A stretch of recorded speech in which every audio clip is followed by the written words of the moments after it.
This is the Curious Lockpicker on behalf of Lockpickers United. In today's video, we're going to pick and gut a Yale Superior. As you can see, this is a dimple lock with a horizontal keyway. What makes it special is that it has two discrete locking mechanisms and oftentimes a high pin count. Let's zoom in on the key and take a closer look. On top, you'll see the bit and cuts of the lock's 9 pin tumblers, which are staggered and arranged in 2 rows. On the bottom, you'll see the track that determines the bitting of the 4 sliders. The sliders are actually on the same side of the keyway as the pins, but you can see both elements of the key at once because it's reversible. Let's get to picking. I'm going to be using a multi-pick BMS number 8 tension tool and a multi-pick Elite G Pro number 5 for a pick. The first thing you'll see me do is reach into the very back of the keyway and try to set the anti-bump pin in slot number 9. From experience with this particular lock, I know that it tends to bind first. I also get stuck on a pin as I try to move back toward pin 1, so I set it en route. The next step is to continually go through the pin stack, pin by pin, feel for binders, and set them. Keep in mind that some versions of the Yale Superior have either 5 or 7 pin tumblers. Since this is the full-size Euro cylinder with 9 pin stacks, the process of going through the lock can be a bit laborious, and at least at first, the pins don't provide a whole lot of feedback when they set. Let's speed up this process.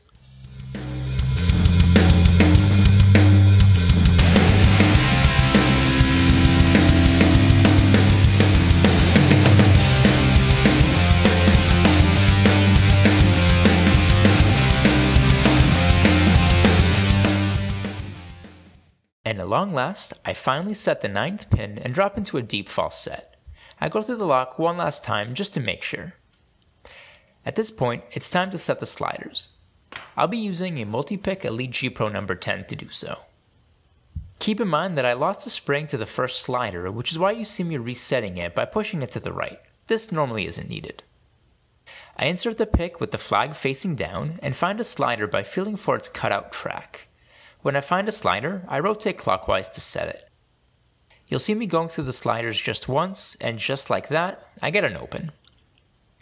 I used to use a Peterson half diamond to set the sliders, but found that a dimple pick of the right size makes the process a lot easier and more consistent. Using light tension helps as well.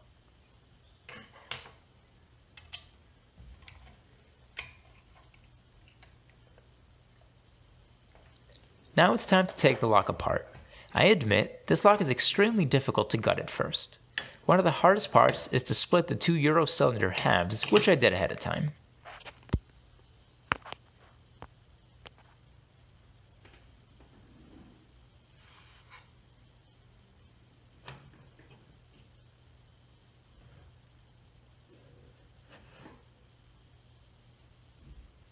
Let's take off the C-clip.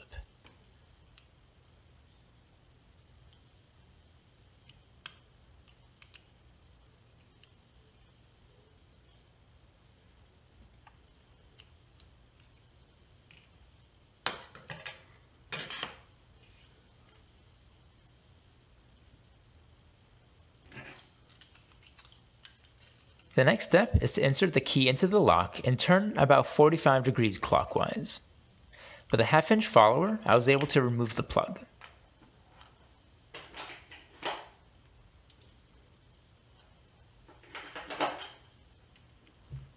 Keep in mind that as I slide the plug out, I use my right thumb to keep the sidebar in place.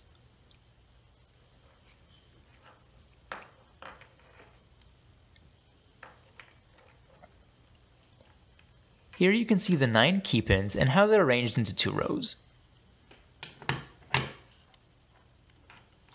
I drop the sidebar and the 2 springs that go along with it.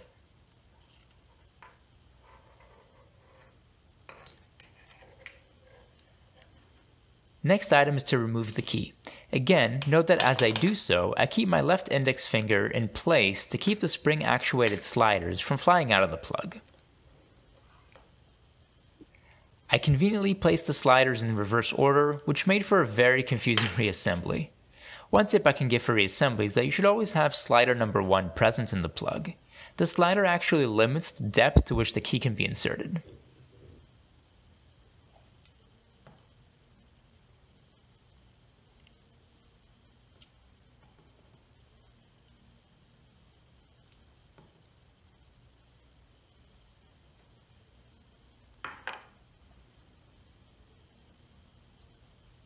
Here, you can see the springs that, at rest, keep the sliders situated on the right side of the keyway.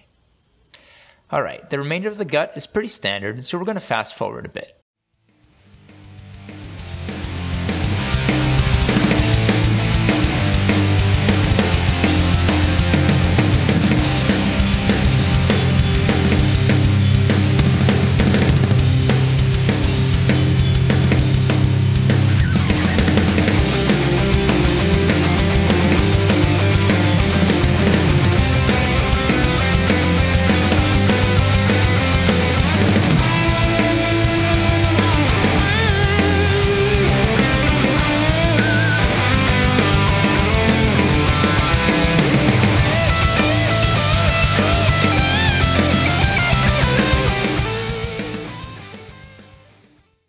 Let's take a closer look at the contents of this lock.